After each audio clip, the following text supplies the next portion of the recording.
Pwedeng ganun. Huwag tayong papayag na bumalik ang Pilipinas sa panahon ng dilim. Huwag tayong papayag na ang Pilipinas ay babalik sa panahon ng lagim. Ito po ang ating pagkakataon na dalhin ang Pilipinas sa magandang lugar.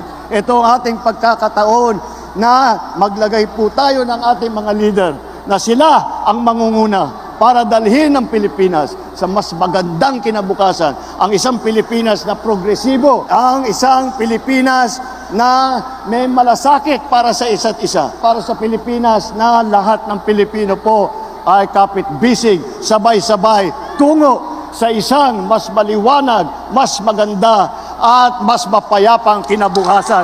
Yan po ang ating mga kandidato para sa Senado. Ito po, mabuhay ang alyansa ng bagong Pilipinas!